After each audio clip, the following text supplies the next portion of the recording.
Welcome to this podcast, and I hope you enjoy it because we are so intermittent with when we drop videos at this point. For anybody who continues to tune in, you are amazing people. We appreciate you. Yes, we do. This is Married Unfiltered.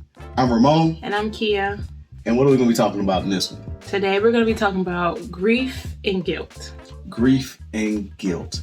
I know a lot of you all probably have these feelings, and we're going to talk about some of ours and expose them right on this podcast.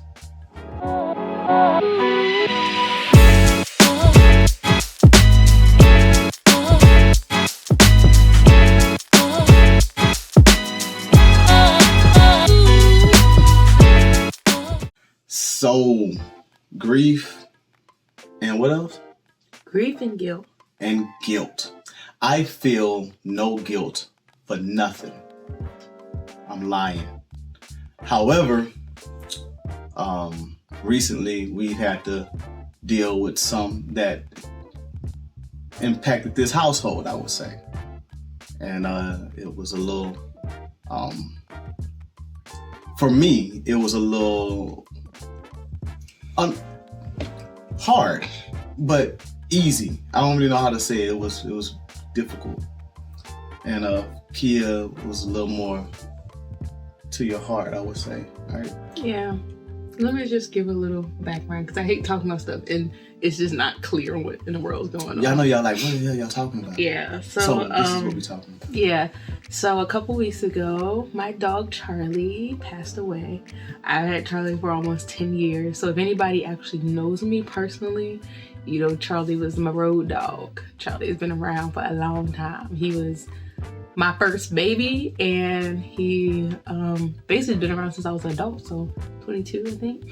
So he passed away, and I am having like some guilt tied to his death. And the reason why that is because obviously the new baby came into the house and things are just different, and there were some changes that were happening that I don't think I reacted fast enough for to recognize it. I took him to the vet, but they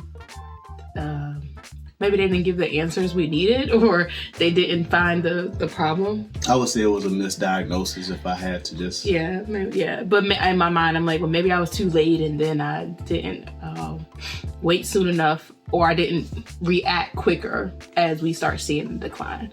So at the end of the day, that's really where the grief is coming in place. But I also want to talk about the guilt that comes with the grief. So I know he is a dog. And I know some people can't understand or relate to that.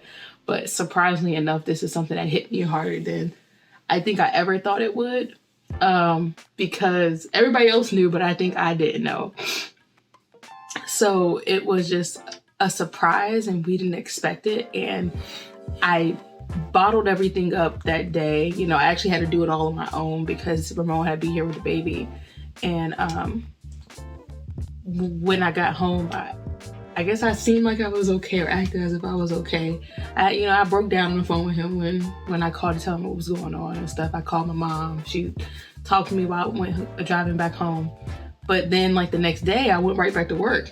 And it was just like Yeah, it was a very busy week, like for her, for work, and we had an appointment with Zuri, our daughter, and it wasn't just an appointment. It was just what got me. It wasn't an appointment. It was a call to pick up your daughter. Got pink eye, Yeah, so it was like it wasn't something that was planned or we could reschedule. It was we need to pick her up immediately because she can affect other children, and she needs to go to the hospital or the urgent care, or whatever, to diagnose it, or whatever. So you ended up in the hospital.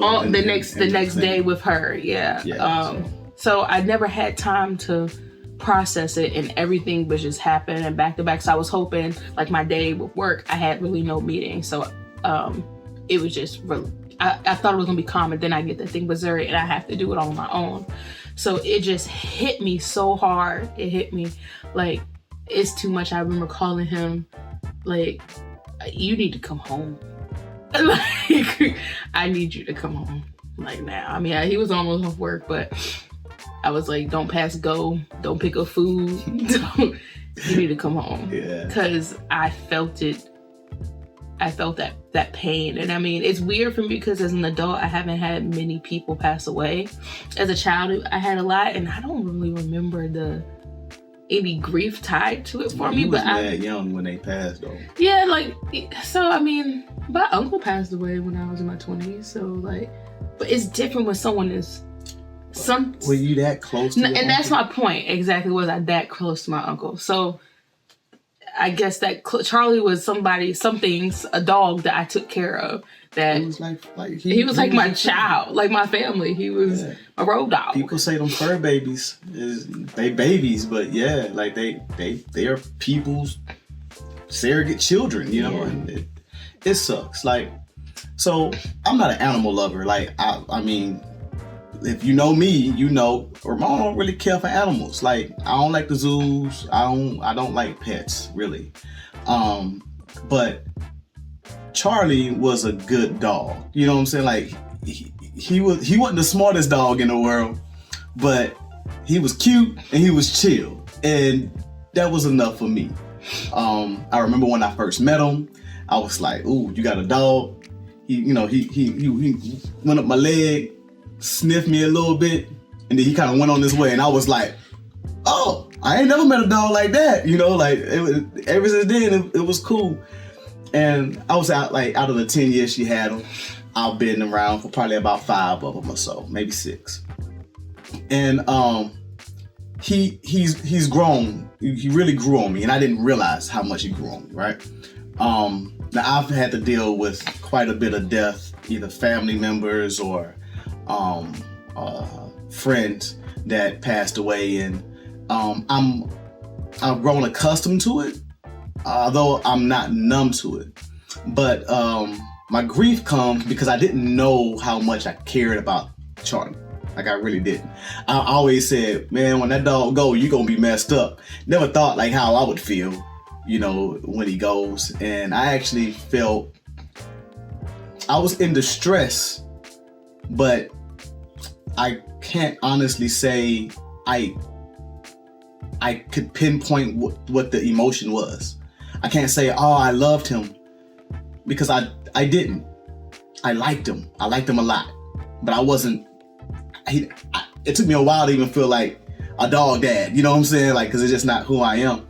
But when I walk around the house, I feel like, you know, I used to sing songs to him, and we had a little thing we did when I would yell loud in the house, and then he would howl, and I'm like, yeah, this is our way of bonding. And I'm like, those things don't happen anymore. So I feel like something is missing, but I can't. I miss him. I guess the best way I say is I miss our dog. You know, I miss our dog. And like I said, I know a lot of people thinking like, man, they talking about a dog, but that can go into that's just what we lost recently. You know, a lot of people deal with, you know, the loss of a loved one that they didn't have an opportunity to say goodbye to or make amends with. And that's some of those things that, although we were talking about it in the sense of a pet, that a lot of people have to deal with in the sense of a real live human, that they gotta, you know, that guilt or grief that a lot of the folks gotta swallow and deal with on their own, because they don't have anyone, they don't have that person to let that thing out to. Yeah. I know Charlie was there for you doing breakups and moving from state to state, and you know. But sometimes I just be like, did he know how much I care for him? Because I mean, like, I guess from the outside looking in, people will look like, she don't really like that dog like that. But I'm like, that's not the case. It's just like, he's been around so long. We have this relationship. We just be chill. I ain't gotta be on the floor rolling around and, you know what I'm saying, playing with him. I mean, we did every once in a while, but it just won't like this must do type of thing. And I mean, when I talk, he was like an old man in the house. And I mean, when I needed the comfort, it's like he knew it. He had come up under your feet when I was pregnant. He'll worse him. He'll follow me through the whole house. Mm-hmm. but he was really good for that though. Like, I mean, I always say I don't like animals because they don't evolve, right? But like, it'll be days I would have like a tough day, and I'm sitting there, I'm just talking to Kiah, like, you know, we had a distance, we're in the living room, and I'm sitting at a distance from her, and he just looks at me, and then he just like coils up to my feet, and I'm like, you could tell I'm not having a good day. He kind of looked at me like, yeah, I can see. And it's just like low key comforting. You know what I'm saying? I mean, but you know, like just talking like outside of just Charlie specific, because I don't think I can talk too much more about it. But I just want to talk about the grief, how, you know, when you're dealing with grief itself and how we react. And I think going to that day and the day after where I bottled so much up and I act like I was so okay, or I have been acting like I'm okay, and I'm not necessarily feeling myself.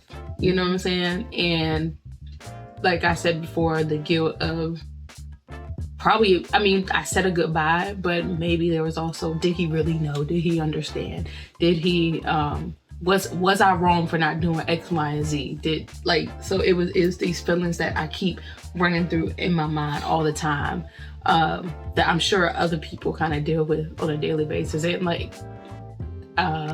something I kind of was telling you was when I think like with Charlie, why I'm like, man, I couldn't keep a dog alive. How am I gonna keep a child alive? And it feels like it's this rolling effect that although Charlie was 10 years old, I couldn't recognize those symptoms of those things. And how am I going to do this for my child? So it's just so many things that just keep hitting at me that I'm not doing good enough, or I'm not doing the right thing yet. Yeah, I'm sorry that you feel that way. Because like I said before, Charlie couldn't evolve past that. When Zuri's 10, she could talk, you know? Yeah, but it's not, I understand I understand what you're saying, but it's just this feeling that, am I doing enough?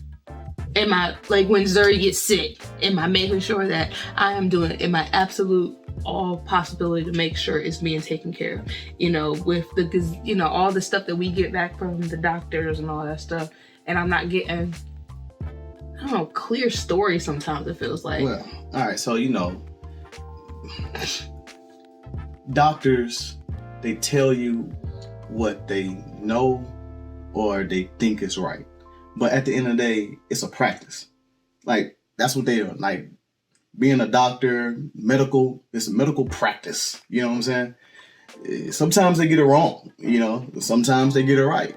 One doctor say, oh, your daughter has eczema, give her cream. One other doctor may say, oh, your daughter has eczema, give her ointment. Like, and we using creams and ointments and she still got eczema. You know what I'm saying? Like, all right, then, you know, somebody else may say, well, just let her, you know, keep her moisturized and eventually she'll outgrow it. You just gotta go with what you think is best. You know what I'm saying? And you do the best you can. And that's about as far as it go. Like when it comes to raising a pet or when it comes to raising a child, you know, if you do the best you can, you gonna make mistakes, but you hopefully learn from them and you grow. And then when you have the next dog or the next child, or you know, you do things a little bit better. That's why the oldest child is always messed up. We're the oldest of our parents' children.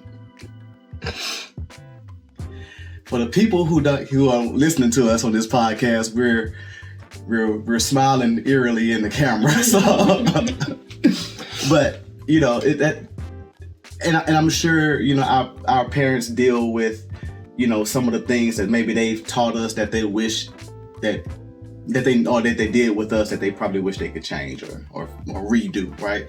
And that's a form of, you know, regret or grief. And you know, so I always say don't beat yourself up over it too much, but you know, like you say, you had them for 10 years and you loved them. So it's something that you just have to work through. Yeah. I mean, just going back to, like I said, me realizing like, okay, I'm not okay. I had to like let my job know, hey, I need Friday off. I'm having a moment and I need to recognize that moment. So taking that time for yourself, whether it's a day, whether it's a week or whatever, to just decompress recognize what the hell is going on, what's happening, because it just all moves so fast. Yeah, like you just heard me go down this rabbit hole of craziness of like, I know that probably shit was like, what the hell is she talking about? But that's how my crazy mind works, or whatever. This is first world problems at your finest. So, but just understand, for anyone who's listening to this or watching this, people have to deal with things in the way that they see it. Like, someone may say, oh, they got first world problems. Look at them. Are they talking about a dog? I'm like, yeah, today is a dog. Tomorrow it could be something else. And you know what scares me a bit is that if I'm like that with a dog, how am I gonna be with my own parents? And I'm nervous. That's why I say today it's a dog. Tomorrow it could be something else. We were talking about it this You might not morning. even do a podcast for a whole... We probably may shut this podcast down if something like that was to happen. Yeah, like that. So I think it's almost like a reality check. Like I was telling him, I never had anybody really pass away to me that was... I mean, I was close with. So for Charlie to happen, I'm seeing how I reacted. I mean, again, I naturally put on the front for everything. But I felt the breakdown of my body that I've never felt before. Mentally breakdown. The like, I just can't do this right now. Yeah, where I just need a minute to breathe. Like I mean, although Zuri had to stay home because she had pink eye, but just having Zuri there with me was like such a comfort for that day. It was like having her around. I remember telling you, I was like, you should probably take a day, and you was like, I got so much stuff to do, da da da da da. And I just looked at you like, okay, well, I'm about to go to work, babe. I love you, bye. And then I come back home later on that day, and you're like, I'm taking off tomorrow. And I'm like, I'm great. That's great, babe. I'm happy you decided to take that. In my mind, I feel like I was gonna be fine if all that didn't happen with Zuri. I don't know. But what I do know is shit hit hard, and I realized I was not okay, and I needed to get myself together. As we like to say, we are not psychiatrists or I'm just telling you how professionals. I'm trying to deal with it. And everyone deals in things in their own way, but I would like to just throw a plug out there for anybody who has experienced any mental trauma, grief, guilt, or anything like that. Please go see someone. Go talk about it. Don't just keep it. Don't let it bottle up. Don't take it to a new relationship. Like, don't lash out at people. Acknowledge that maybe you're hurt or that you possibly could be hurt, and seek help. Like, she has me, and we could talk about it, and I'm not saying I'm a healthcare professional, but what I am saying is that I understand her. I know when maybe I can help and when I can't, and I can articulate that. And so find someone, somebody, something to get that outlet. Yeah, for me, it was just people hearing what I had to say. I know the first couple days I could barely talk about it without breaking out in tears every time, but it's gotten much better now. So just being able to talk to someone about it, and maybe not even that, just having people around. Like on Friday, we had a girls' night that I didn't even realize I actually needed, and it was good to have other people around. So maybe not just talk about what happened with Charlie, but just talk, not me getting in my mind, because I literally feel like I wake up every night remembering how I had him in my arms and while they injected him with the stuff to put him to sleep.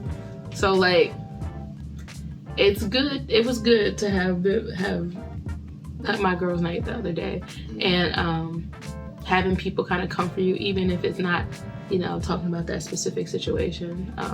And support, I guess, is the word. Because although my husband supports me, sometimes you need a little bit more, or any just outside sources as well. Yeah.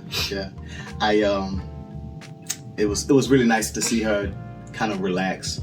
I bought her some tequila and we had some drinks, and it kind of helped, loosen her up a little bit. Maybe a week after he passed, and so I was like, come on, man, try to, get her back into her normal self. And then we just had like a nice, I don't know, like we ain't had no drinks together in a while. So we just kind of did that cool in the house. And then when she had a little girls' night, and she got sloppy white girl wasted. That's a whole lot. And then like she was like, they was like, girl, you better go check on your daughter, cause ain't she up there, sleep? Zuri got a And then daddy. she say, Zuri got a daddy, and I'm like upstairs, like she sure do. But I'm like, hold up, oh, okay. And so she ended up getting sloppy drunk. Then she came to bed smelling like tequila and limes, and kept me up. And she was like, babe, I just can't do it tonight. And I'm like, do what? She said, take care of the baby. I said, oh, okay. Zuri got a daddy. Yeah, she didn't get it, guys. I didn't. So, as we deal with grief, as you see, we're smiling, or if you hear it in our voice, we're smiling. It's because on the other side of grief is happiness. After you overcome it, after you get through and push through it, the other side is contentment, happiness, joy, relief, success, comfort, whatever adjective you want to use. It's on the other side of that. It's all about if you want to feel it and express it and get to it. I hope this podcast gives you, that joy, make you laugh, and also gives you a little bit of some real. We just two real people giving you some real stuff, and hopefully that you feel us on it.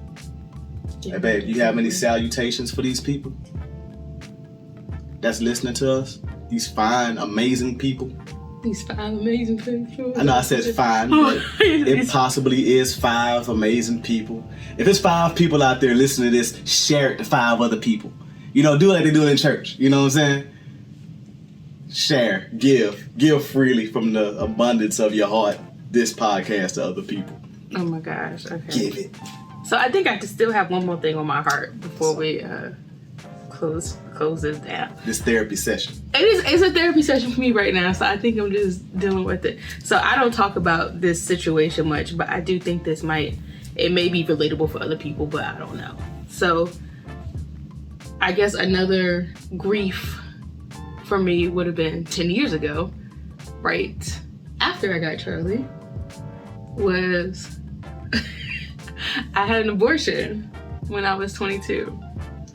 And that's not something I regret. I'm not gonna sit here and dwell about all that happened. But the reason why I'm bringing that up is because 10 years later, I feel guilt that I'm not good enough to be a mom.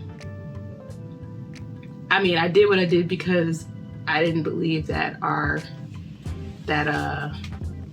my child would have been grow up in the right situation. It's obviously not him, but my child would have grew up in the right situation or a good situation. I know there are plenty of single moms out there and people who have done things on their own, which is amazing, but that's just not what I wanted. That's just not how I wanted to raise my child, or for her to come into that relationship and where it was at that point. I'm saying she, I don't know if it was a he or a she, but that child. So I wanted to make this deeper and more relatable because I think, like we said, people see a dog and they can't get it. But this was also a human being, and 10 years later, I still feel guilt that I'm not good enough. We may have to expound on that in another podcast if you feel the urge to do that. This wasn't planned, so I don't even know what to say. But I guess it was on my heart, and I think it was something that I feel like needed to be said for me. Wow, this is Married and Unfiltered. And we may or may not keep it that way. Alright, we out, man. That was too much for me. I can't do this no more. You hurt me. How I hurt you? No, you ain't hurt me like it. I felt it in my heart. I didn't want you to feel anything. Like, it's fine. You didn't hang it up.